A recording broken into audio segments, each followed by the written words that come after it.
Alhamdulillah, salatu wassalamu ala rasulillah wa ala alihi wa sahbihi wa sallam taslima. Dan kembali lagi kita bermajelis untuk mempelajari prinsip-prinsip akidah Ahlus Sunnah wal Jamaah. Sekarang kita masih di pembahasan tentang hari akhirat.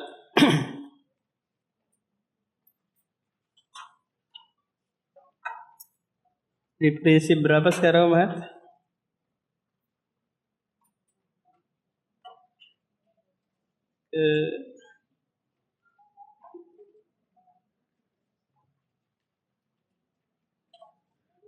Prinsip yang ke-23 halaman 89. Kata penulis, wal imanu annal masihad dajjal kharijun maktubu baina ainaihi kafirun wal ahaditsul lati ja'at fihi wal imanu bi anna dzalika kainun. Beriman tentang adanya al-masihid dajjal yang keluar, di mana tertulis di antara kedua matanya kata kafirun. Hadis-hadis yang menyatakan hal tersebut benar adanya, kita wajib mengimani hal ini karena ini pasti terjadi. Sebagaimana pernah kita jelaskan umat bahwa sebelum ditegakkan hari kiamat, maka di sana ada asyratus sa'atil kubra was sughra. Ada tanda-tanda kiamat kecil dan ada tanda-tanda kiamat besar. Nah, tanda-tanda kiamat besar itu ada 10. Yang disebutkan penulis di sini ada 2. Yaitu keluarnya Dajjal. Dajjal itu berasal dari kata dajalah yang bermakna bohong atau dusta. Dajjal ini merupakan sigoh mubalaghah yang memberikan makna banyak dusta, banyak bohongnya. Dajjal seorang manusia yang sudah ada sejak zaman Nabi Muhammad SAW. Terbelenggu di sebuah pulau yang nanti keluarnya ketika mendekati menjelang hari kiamat. Hanya saja para sahabat berselisih apakah Dajjal itu sudah ada di Madinah ataukah masih terbelenggu di sebuah pulau gitu. Karena ada seorang Yahudi yang nanti dia akan masuk Islam, namanya Abdullah bin Sawat, yang para sahabat menganggap dia ini adalah Dajjal karena dia pintar meramal,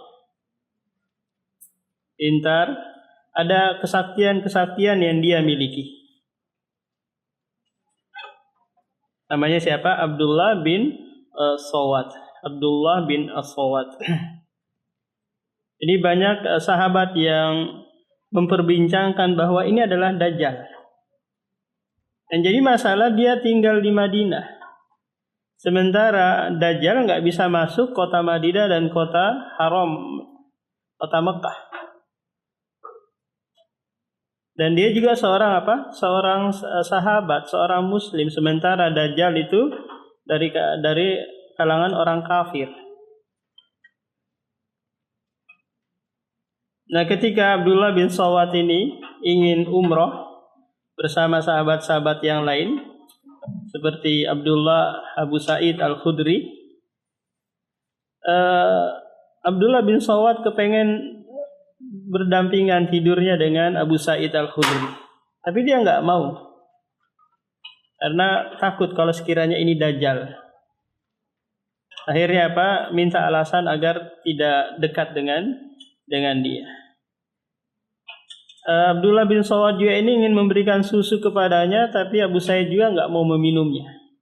Akhirnya dia berkata, kalau bisa saya gantung diri saya gantung diri. Karena apa?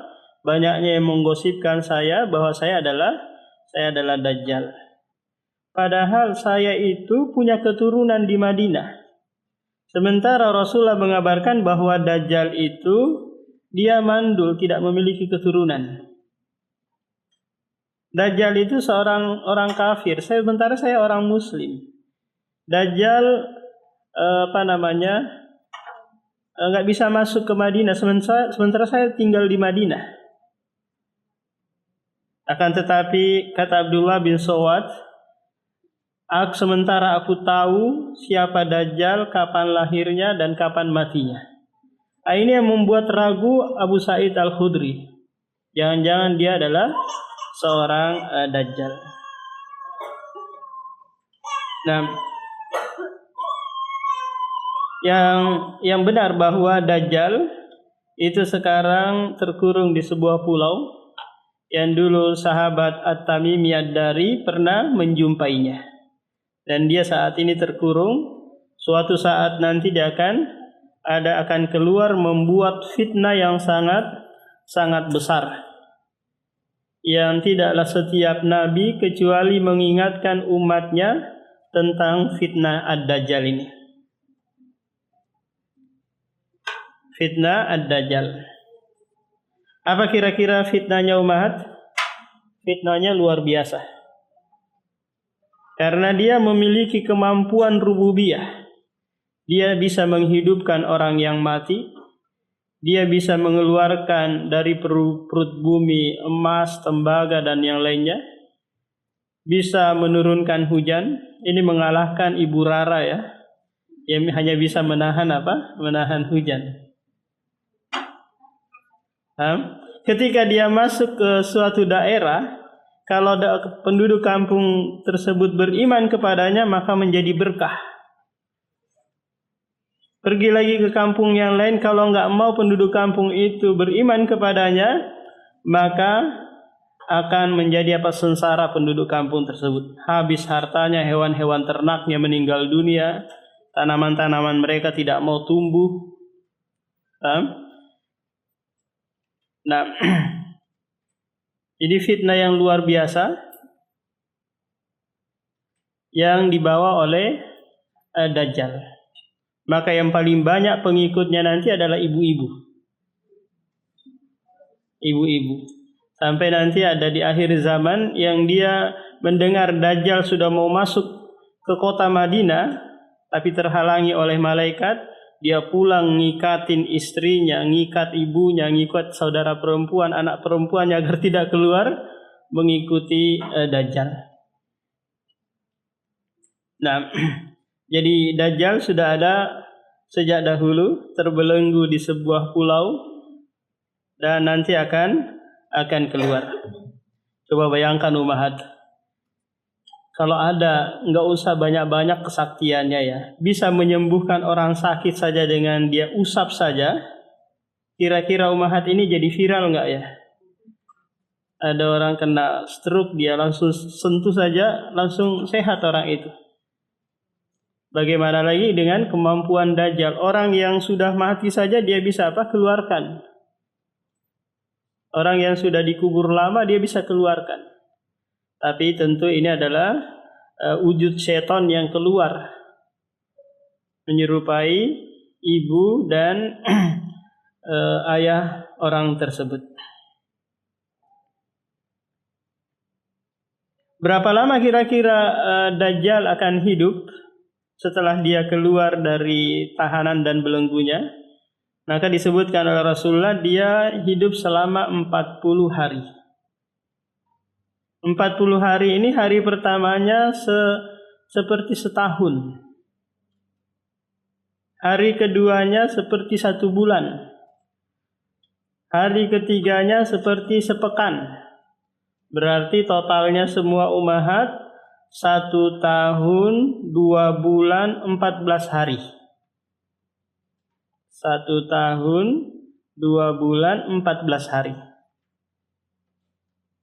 Hari pertama kan 1 tahun, ya kan? Hari kedua 1 bulan. hari ketiga sepekan. Berarti apa? Totalnya 1 tahun 2 bulan 14 hari. Kira-kira Ummahat 14 hari ini diambil dari mana? Kan kata Rasulullah 40 hari kan? 1 hari pertamanya seperti 1 tahun, hari keduanya seperti sebulan, hari ketiganya seperti sepekan. Ayo kira-kira Ummahat dari mana 14 hari ini diambil?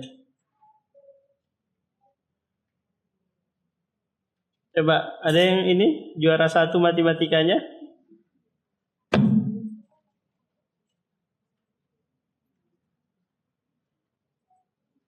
Dari mana kira-kira Mahat?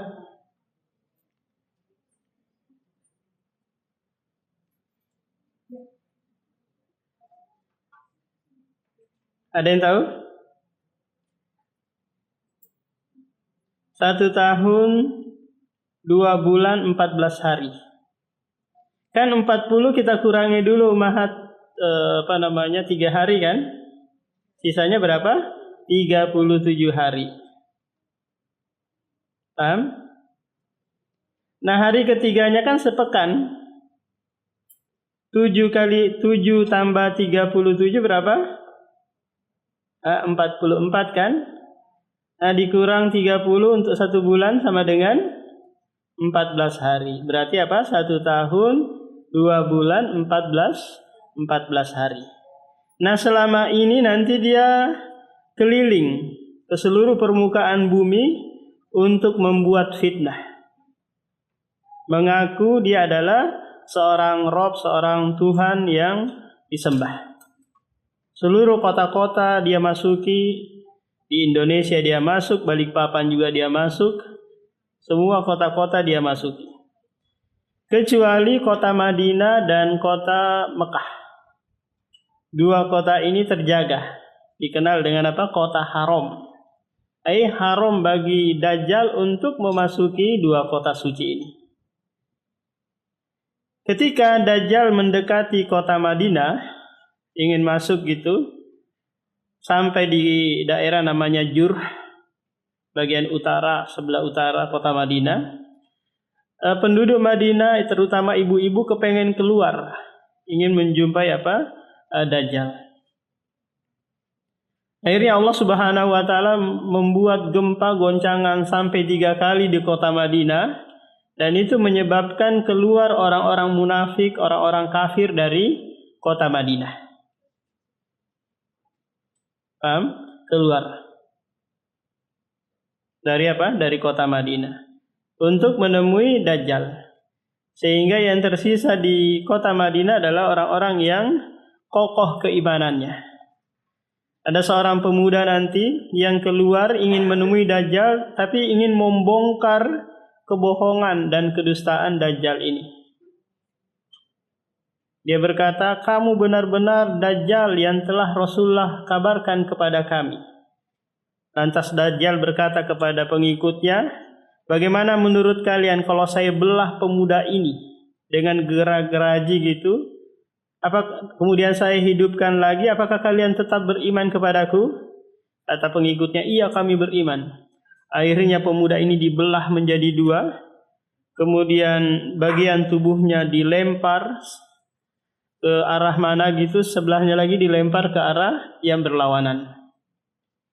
Kemudian setelah itu Dajjal lewat di tengah-tengahnya, maka pemuda ini kembali lagi menyatu.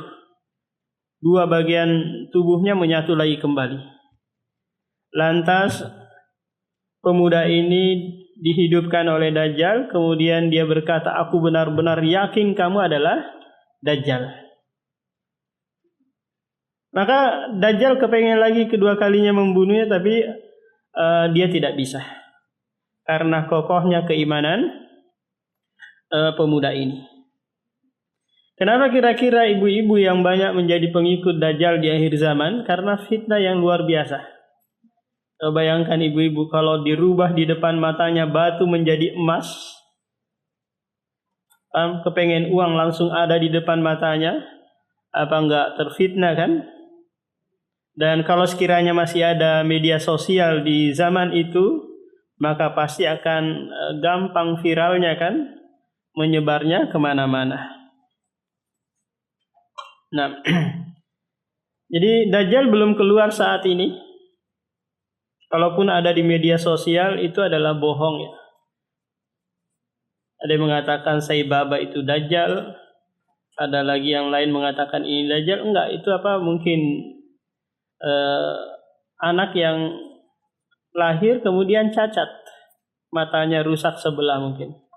Karena Rasulullah menyebutkan ciri-ciri Dajjal itu dia a'war. A'war itu rusak matanya sebelah kiri. Sementara Rob kalian tidak buta. Sabi a'warin. Dan matanya itu hampir tertutupi sebelah kiri, hampir tertutupi dengan dengan kulit. Sehingga hanya kelihatan sedikit saja bola matanya. Kemudian tertulis di bagian dahinya kata kafirun, yang setiap orang mukmin bisa membacanya. Kemudian ciri-ciri fisik Dajjal lagi, kakinya itu bentuknya O itu kalau dalam bahasa Arab namanya Hanif. Pernah dengar nama anak namanya Hanif, Ummahat? Hanif itu ini yang menjauh kedua betisnya, atau bentuknya O. Ciri yang lain lagi, Dajjal ini rambutnya keriboh.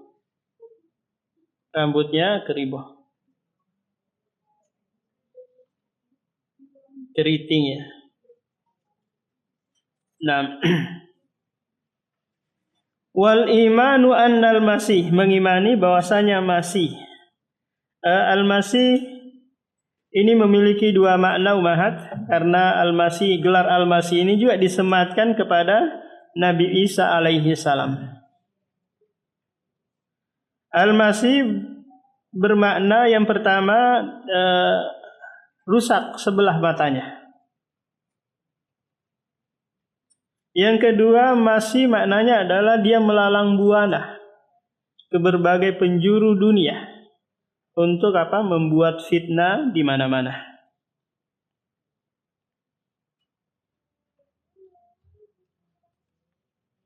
Nah, kata pensyarah di sini, ini merupakan bagian dari keimanan kepada hal gaib.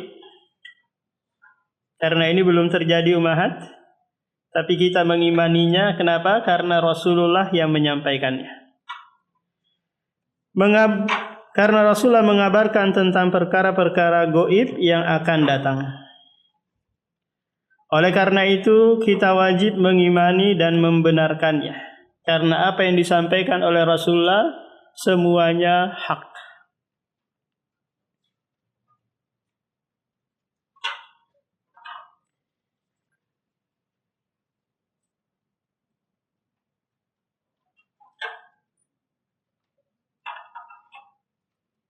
Dikarenakan riwayat mengenai hal tersebut sangat kuat di dalam hadis-hadis Rasulullah sahih yang mutawatir. Rasulullah sallallahu alaihi wasallam menjelaskan ciri-ciri Dajjal. Ia adalah seorang manusia dan mata kanannya, kita salah tadi ya, mata kiri ya kita sebut. Mata kanannya buta. Nah, sementara meskipun dia mengaku Tuhan, tapi dia memiliki kekurangan ya, yaitu cacat di sebelah kanannya. Ia adalah fitnah sehingga banyak orang terperdaya dan masuk dalam fitnahnya. Allah menetapkan siapapun yang berada di atas kebenaran tidak akan terfitnah olehnya. Karena Allah memberikan kekokohan setiap orang yang beriman dalam menghadapi fitnah ad-Dajjal. Kita senantiasa berdoa di akhir salat sebelum salam itu Ummahat, minal masihi ad-Dajjal, min fitnatil masihi ad-Dajjal. Berlindung dari 4 fitnah. Di antaranya fitnah al-Masih ad-Dajjal. Tidak akan terfitnah olehnya. ia juga akan mengetahui bahwa Dajjal seorang pendusta. Oleh karena itu, Dajjal dinamakan Dajjal dalam bahasa Arab yang berarti banyak serta besar kebohongan dan kedustaannya. Hadis-hadis yang menjelaskan tentang turunnya Nabi Isa juga mencapai derajat mutawatir. Jadi Nabi Isa akan turun untuk membunuh Dajjal, menghancurkan salib-salib, membunuh babi-babi yang dimakan oleh orang-orang non-muslim itu. Nah, hanya Nabi Isa alaihi salam yang diberikan kemampuan untuk membunuh Dajjal. Ia membunuh Dajjal di pintu Lut di Syam. Nabi Isa menetap di antara kaum muslimin. Karena Nabi Isa tidak membawa ajaran baru, dia sholat di belakang Imam Mahdi. Karena kita pernah menyebutkan bahwa Nabi Isa ini dia seorang sahabat, Rasul sekaligus sahabat. Karena dia pernah ketemu Nabi Muhammad pas Isra dan Mi'raj, dan di akhir zaman dia turun beriman dengan syariat Nabi Muhammad.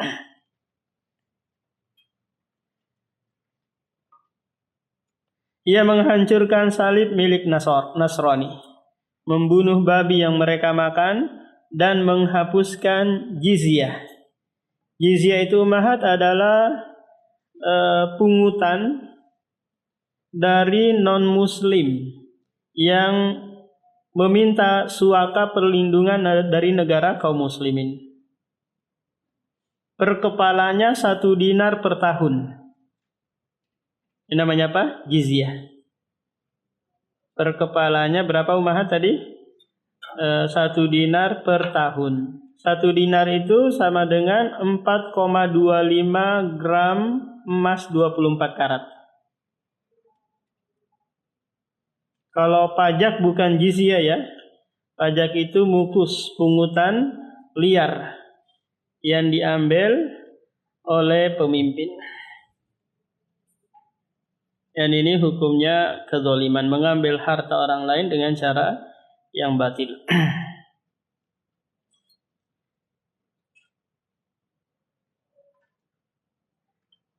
Sehingga beliau tidak menerima alternatif bagi mereka kecuali masuk Islam atau perang.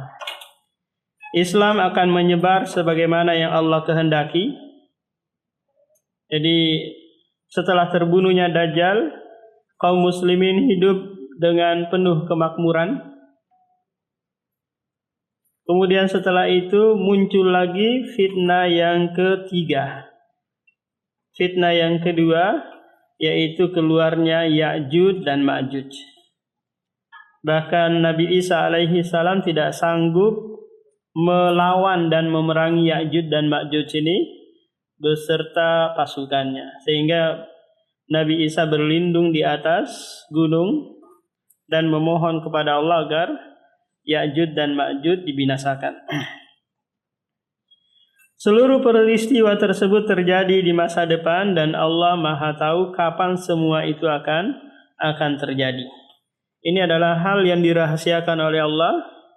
Kita cukup mengimani saja dan semoga kita tidak menjumpainya. Semoga kita tidak menjumpainya. Karena boleh jadi kita menjumpainya, keimanan kita lemah, akhirnya apa? Menjadi pengikut Dajjal. Nah, prinsip yang ke-25, wal imanu qaulun wa amal, yazidu wa yankus kama jaa fil khairi. Akmalul mu'minina imanan ahsanuhum khuluqa. Penulis masuk dalam pembahasan tentang iman. Iman sebagaimana yang pernah kita sebutkan Umahat secara bahasa adalah tasdik, yaitu pembenaran. Secara istilah iman itu adalah pembenaran dalam hati, diucapkan oleh lisan dan diamalkan oleh anggota tubuh. 3 hal ini harus lengkap kalau kita mau dikatakan seorang mukmin.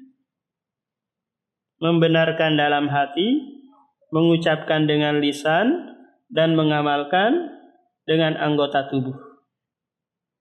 Kalau salah satu saja dari 3 hal ini kurang ummahat, maka kita bukan mukmin. Contoh, kita mengamalkan dengan anggota tubuh, mengucapkan dengan lisan, tapi tidak membenarkan dalam hati, maka ini orang munafik. Dia tidak benarkan dalam hatinya, tapi dia mengucapkan dan mengamalkan, maka ini adalah orang munafik. Yukhadi'una Allah wa rasulah. Dia menipu Allah dan Rasulnya, padahal dia hanya menipu dirinya sendiri. Nah, kalau di sana ada orang yang membenarkan, kemudian mengucapkan dengan lisan, tapi tidak mengamalkannya, maka ini apa ummahat? Ini orang fasik.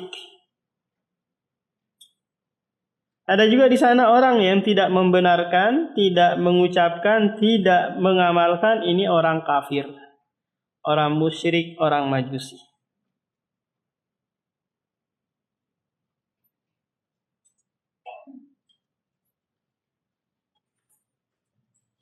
Jadi kata penulis, al-imanu qaulun wa amal. Iman itu adalah ucapan dan perbuatan.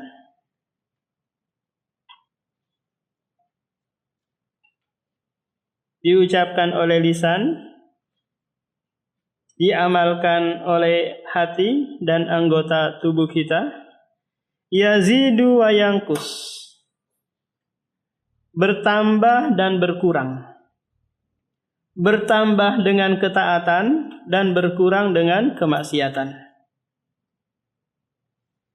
Jadi iman itu tidak satu kesatuan ummahat, tapi kadang kadang naik, kadang turun. Dan tidak ada manusia itu ummahat yang dia keimannya naik terus. Dari tahun ke tahun naik terus, enggak. Ada masa-masa nanti dia imannya turun, down, futur, lemah. Kenapa? Karena manusia kan dibekali dengan ketakwaan dan kefajiran, kemaksiatan dan kebaikan. Ada masa-masa dia taat, ada masa-masa dia futur, akhirnya jauh dari kajian, akhirnya kembali lagi membuka aurat dan seterusnya.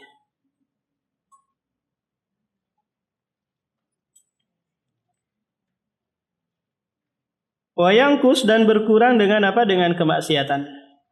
Jadi setiap kali kita berbuat maksiat ummahat, pasti di sana akan ada pendorong, penghalang untuk kita berbuat ketaatan. Jadinya malas ngapa-ngapain, malas untuk sholat dan yang lainnya. Nah, disinilah dia lemah, karena keimanannya lagi berkurang. Sebagaimana yang disebutkan dalam sebuah hadis, akmalul mu'minina imanan ahsanuhum khuluqa. Mukmin yang sempurna keimanannya, mereka yang paling baik akhlaknya. Pasal iman termasuk permasalahan yang diperselisihkan ahlu sunnah, murji'ah dan yang lainnya. Jadi ummahat yang menyelisihi ahlu sunnah dalam hal iman ini, di antaranya adalah khawarij. Khawarij itu ummahat memperumpamakan iman itu seperti pohon. Kalau ditumbang pohonnya, batang pohonnya, maka selesailah pohon tersebut. Mereka menganggap iman itu satu kesatuan. Jika hilang, hilang pula lah keimanan. Jika seorang itu berbuat dosa, maka dia beralih kepada kafir, bukan lagi mukmin. Ini orang-orang khawarij. Sehingga mereka mengkafirkan seluruh pegawai yang ada di Indonesia ini, mulai dari RT-nya hingga presidennya. Karena mereka menganggap bahwa orang-orang ini tidak berhukum dengan hukum Islam. Mereka berhukum dengan KUHP. Ada lagi di sana ummahat, ini juga yang banyak di Indonesia, yaitu murji'ah. Murji'ah ini lawan dari Dari khawarij. Ini paling banyak di Indonesia Murji'ah Ummahat. Apa itu Murji'ah? Mereka yang tidak memasukkan amalan ke dalam iman. Mereka menganggap iman itu cukup pembenaran dalam hati saja. Iman tetap sempurna meskipun tidak mengerjakan apa-apa. Ini namanya apa Ummahat? Murji'ah. Ini banyak sekali. Bahkan kalau di tengah masyarakat pun mereka tidak sadar mereka berakidah Murji'ah. Contoh seperti ini Ummahat. Kalau kita nyuruh seorang akhwat pakai cadar atau pakai kerudung. Terus dia bilang kan yang penting hatinya baik. Yang penting apa? Hatinya baik. Saya nggak pakai kerudung, pakaian saya seperti ini, yang penting hati saya baik. Kamu loh nggak baik hatimu pakai kayak gitu, pakai cadar, pakai baju syar'i. Apa kira-kira yang salah ini Ummahat? Mereka menganggap bahwa keimanan itu cukup dalam hati saja, tidak mempengaruhi apa yang ada di luaran. Padahal yang ada di luar itu adalah cerminan apa yang ada di dalam batin kan? Jika yang di dalam ini rusak, pasti di luaran rusak. Jika yang di dalam ini baik, pasti juga di luaran baik. Tapi kira-kira Ummahat, kalau sekiranya ada yang di dalamnya buruk, tapi di luarannya baik, apa kira-kira ini? Munafik. Apa yang ada di luar tidak sesuai dengan yang ada di dalam.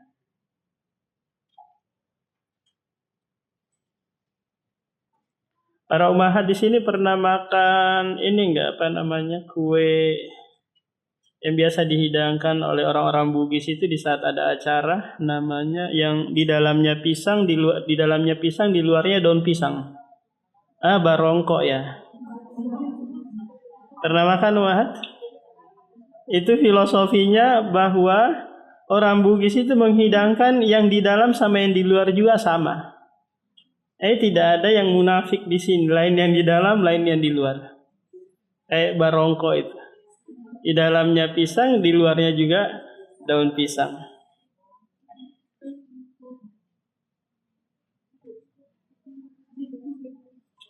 Nah, jadi Murji'ah banyak sekali di Indonesia ini Ummahat. Maka jangan heran kok ada yang lulusan agama kok korupsi, lulusan pondok pesantren kok kayak gini. Bahkan ada yang mudir pondok pesantren memperkosa santri-santriwatinya, kok kayak gini ya. Jangan heran Ummahat, karena mereka berkeyakinan bahwa apapun yang saya lakukan itu tidak mengurangi keimanan saya. Keimanan saya seperti Abu Bakar. Meskipun saya membunuh, melakukan hal-hal yang itu melanggar syariat. Kenapa? Karena mereka mencukupkan iman itu hanya pembenaran di dalam hati.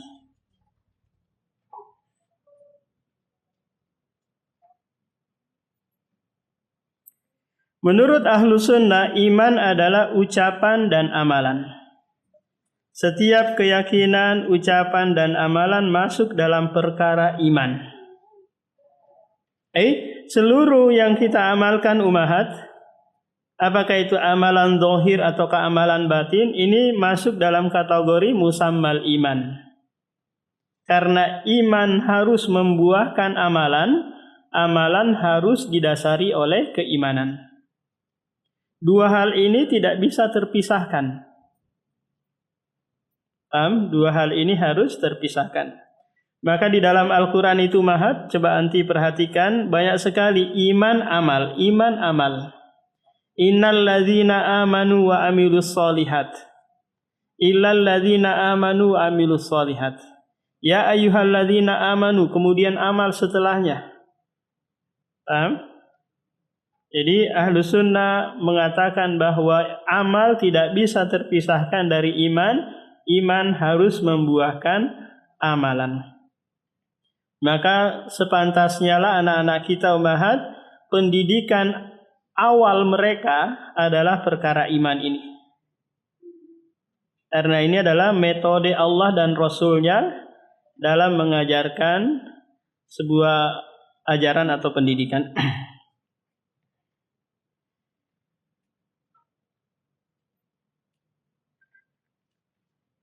Ucapan dan amalan masuk dalam perkara iman, sehingga iman adalah ucapan hati dan lisan,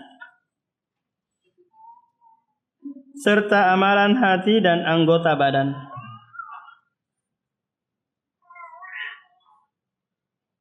Oleh karena itu, zikir dan selainnya sebagian dari iman.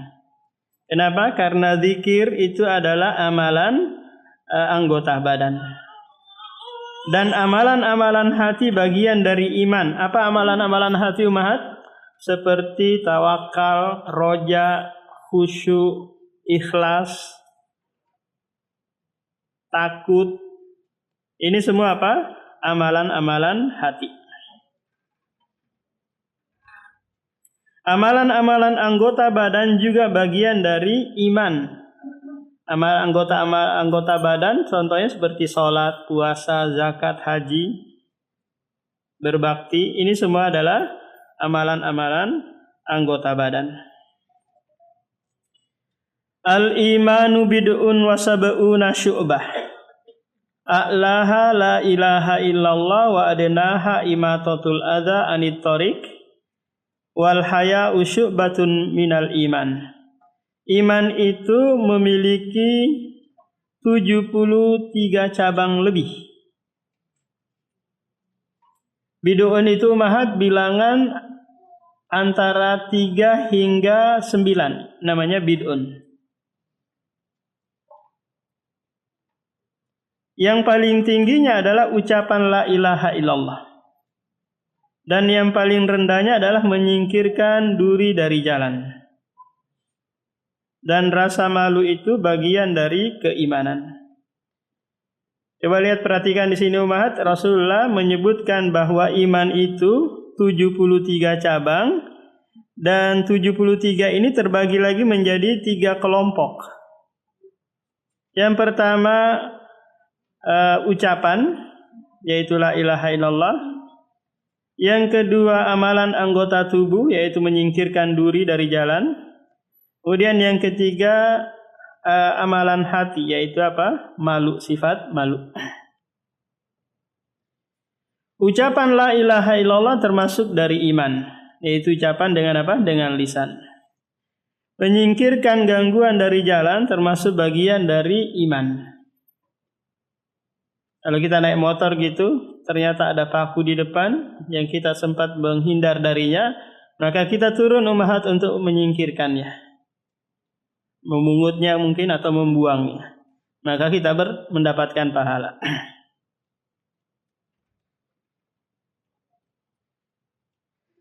Yaitu amalan anggota badan. Malu juga termasuk bagian dari iman, yaitu amalan-amalan hati. Begitu juga dengan sisa cabang-cabang iman yang lainnya. Contohnya apa kira-kira ummahat? Zikir dengan dengan memakai tasbih digital itu ummahat. Ini kira-kira amalan apa ini? Amalan lisan kah, atau amalan anggota tubuh kah, atau amalan hati kah? Kira-kira ummahat. Ada kan yang biasa kalau di naik kendaraan gitu dia sambil pencet-pencetin itu? Kira-kira ini masuk amalan apa ummahat?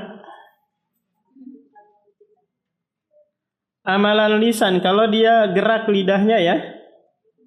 Tapi kalau dia diam aja, tangannya aja yang bergerak, ini amalan tangan kan? Olahraga tangan. Paham? Olahraga tangan. Dia tidak dianggap berzikir. Ustaz, saya zikirnya dalam hati. Ini bukan amalan hati. Ini amalan lisan. Jadi harus digerakkan lidahnya.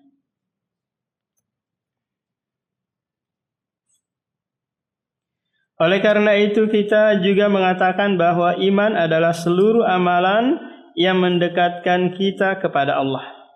Apapun bentuk taqarruban, itu mendekatkan diri, itu semua disebut dengan apa?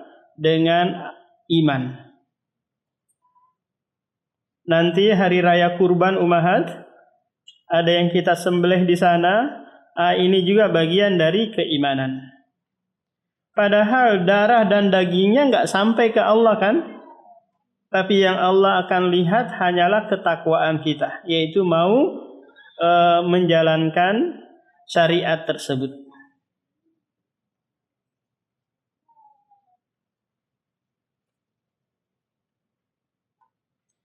Dengan mendekatkan diri kepadanya, keimanan kita bertambah dan berkurang dengan kemaksiatan. Allah telah mengabarkan bahwa iman bertambah dalam firman-Nya, yaitu di surah Al-Fath, liyazdadu imanam ma'a imanihim, agar bertambah keimanan mereka bersama keimanan yang sudah ada. Bagaimana ciri-cirinya Ummahat? Kita lihat, iman saya lagi bertambah ini. Apa kira-kira ciri-cirinya? Dia semangat dalam ketaatan. Disuruh bersedekah langsung tanpa mikir-mikir. Diajakin suaminya izin poligami, langsung iya silakan bang, saya antar ke KUA. Paham? Saking semangatnya dia. Ayo saya antarin KUA, mana pasangannya? Kalau belum ada saya carikan. Dia semangat. Karena apa? Imannya lagi naik-naiknya. Dia nggak ada mikir gimana nanti, enggak. Pokoknya tawakal ala Allah. Fazadathum imana, keimanan mereka bertambah. Dua ayat ini Ummahat mengabarkan kepada kita tentang keimanan itu bertambah. Sesuatu yang bertambah pasti akan mengalami apa Ummahat? Berkurang. Sesuatu yang bertambah pasti akan berkurang.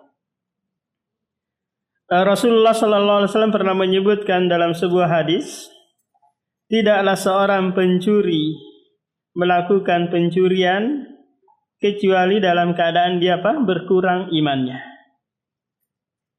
Tidaklah seseorang yang berzina dalam keadaan berzina kecuali apa? Dia berkurang keimanannya. Nah, jadi manusia diliputi dua hal ini, bertambah dan berkurang. Tidak ada istilahnya berkurang terus, atau bertambah terus. Tapi kira-kira ada yang murtad di sana? Ada. Yang murtad ada. Setelah murtad dia apa? Masuk lagi ke dalam Islam. Kemudian prinsip yang ke-26, wa man taraka shalah faqad kafara wa laysa minal a'mali syai'un tarkuhu kufrun illa shalah wa man tarakaha fahuwa kafirun wa qad ahallallahu qatlahu. Ini permasalahan atau prinsip yang diperselisihkan oleh para ulama Ummahat. Apakah orang yang meninggalkan salat itu kafir ataukah tidak? Kenapa? Karena nanti di sana ada hadis yang menjelaskan inna bainar rajuli wa bainas syirki wal kufri tarkus shalah. Al ahdu bainana wa bainahum as-shalah faman tarakaha faqad kafara. Perjanjian kami dengan orang-orang kafir adalah salat. Siapa yang meninggalkan salat, maka dia telah kafir. Nah, apakah meninggalkan di sini meninggalkan secara keseluruhan ataukah meninggalkan bolong-bolong itu, kadang salat kadang enggak? Ataukah hanya satu kali saja dia meninggalkan, langsung dia dihukumi apa? Kafir. Ini yang diperselisihkan apa Ummahat tentang hal ini oleh ulama kita.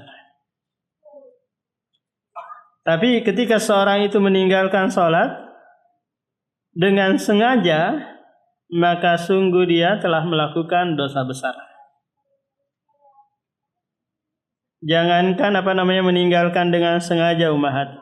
Mengerjakan sholat saja di luar waktunya tanpa ada uzur gitu, maka ini sudah dikategorikan fawailul lil musallin alladzina hum an sholatihim sahun. Sahun di situ maknanya ummahat, dia mengerjakan sholat di luar waktu dengan sengaja. Paham? Tanpa ada uzur. Contoh, dia seharusnya sholat duhur di akhir waktunya jam 3 kan ummahat ya. Dia sholat duhurnya di waktu asar. Maka ini sahun. Didoakan celaka oleh Allah Subhanahu wa taala. Beda halnya kalau dia punya uzur, safar mungkin, atau sakit mungkin, atau hal-hal yang lain yang itu dia mau mengakhirkan waktu sholat atau menjamak takhir sholatnya. Jadi sahun di surah Al-Ma'un itu ummahat bukanlah maknanya lupa tanpa disengaja. Karena ada orang lupa dalam sholat ummahat tapi dia tidak sengaja. Contoh, dia astagfirullah, saya rakaat berapa ini ya? Oh, dia lupa baca Al-Fatihah atau lupa ruku atau sujud. Maka ini tidak tercelah. Karena Rasulullah pun terkadang sahu. Lupa sehingga meninggalkan tasyahud awal, meninggalkan 2 rakaat dia enggak kerjakan. Terkadang juga Rasulullah sholat rubainya 5 rakaat. Karena manusia dihinggapi penyakit seperti ini ummahat. Apa kira-kira yang menyebabkan manusia kadang lupa di dalam sholat? Syaitan. Syaitan itu berusaha ummahat mengingatkan kita sesuatu yang kita lupa. Baru Allahu Akbar diingatkan, kompormu masih nyala. Paham? Ada yang belum diangkat, ada yang belum di ini, dan seterusnya. Paham? Suami kamu lupa tadi ini, jawab WA suamimu. Diingatkan sesuatu yang kita tidak ingat. Sampai kita lupa sudah berapa rakaat yang kita kerjakan. Di antara amalan yang masuk dalam bagian iman adalah salat. Sungguh salat merupakan bagian keimanan. Allah berfirman, "Wa ma kana Allahu liyudhi'a imanakum." Allah tidak menyia-nyiakan salat kalian. Allah menamakan salat dengan Dengan iman di ayat ini. Yaitu salat mereka ke arah Baitul Maqdis sebelum pemindahan arah kiblat. Jadi kaum muslimin atau Rasulullah dan para sahabatnya ummahat dulu kiblatnya itu ke Baitul Maqdis, ke arah utara. Kalau ke Ka'bah itu arah selatan. 6 bulan mereka sholatnya menghadap Baitul Maqdis. Setelah itu terdengar kabar bahwa orang-orang Yahudi bangga, kalian celah kami, kalian juga tetap sholat menghadap kiblat kami. Akhirnya turunlah ayat di surah Al-Baqarah, fawalli wajhaka syatral masjidil haram. Arahkanlah wajah kalian ke Ka'bah. Nah, ketika ayat ini turun ummahat, itu Rasulullah dan sahabatnya sedang melaksanakan sholat subuh. Paham? Rakaat pertama ke Baitul Maqdis, rakaat keduanya ke arah Ka'bah. Inilah dikenal dengan Masjid Qiblatain. Pernah berkunjung ke sini ummahat? Masjid Qiblatain di Madinah. Ini kalau umroh biasanya berkunjung ke Masjid Qiblatain ini.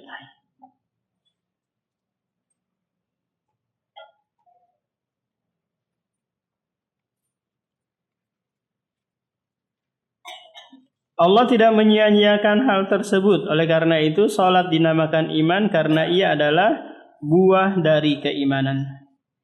Tidak diragukan lagi mengenai urgensi dan kedudukan salat yang agung. Karena dia adalah barometer atau tolak ukur baiknya amalan-amalan yang lain ummahat. Anak kita mau dilihat nanti amalan-amalannya baik atau buruk, lihat sholatnya. Kalau dia sholatnya masih bolong-bolong, sholatnya masih malas-malas, pasti berbaktinya juga malas-malas. Pasti amalan-amalan yang lain juga jadi apa? Jadi dia tinggalkan. Maka usahakan apa? Perbaiki sholat anak-anak kita, akan secara otomatis nanti akan baik pula amalan-amalan yang lain.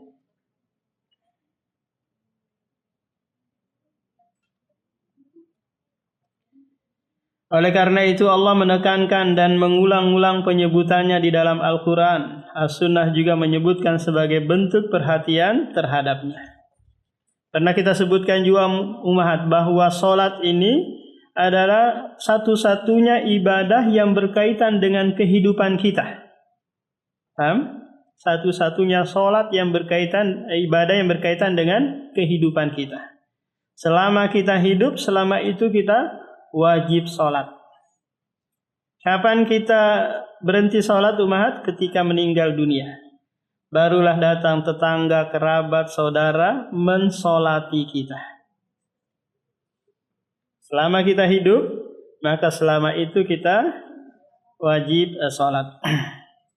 Beda dengan haji, puasa, zakat, ini berkaitan dengan apa? Tempat dan tahun. Hanya setahun sekali. Itu pun kalau mampu. Kami telah mendengar sebagian hadis yang menyebutkan bahwa meninggalkannya adalah kekafiran. Maksudnya terus-menerus meninggalkan salat dianggap telah kafir. Dan dia mendapat hak untuk diminta bertobat. Jadi pensyarah lebih condong kepada apa ummahat? Kepada bahwa hadis yang disebutkan tadi, bahwa barang siapa yang meninggalkan sholat maka dia telah kafir, maknanya adalah terus menerus. Tamat, bukan bolong-bolong. Kadang sholat, kadang enggak, kadang sholat, kadang enggak. Kalau ini belum apa? Belum kafir. Dia meninggalkan terus sampai enggak sholat, maka barulah dia dihukumi apa? Kafir. Tapi itu pun dimintai ustutiba awalan, dimintai taubat dulu sampai 3 kali. Baru nanti kalau enggak mau dihukumi kafir dan ditegakkan hukuman atasnya. Nah, sebagian ulama di Saudi, dan ini yang diterapkan di Saudi Arabia ummahat, bahwa yang meninggalkan sekali saja itu dihukumi kafir.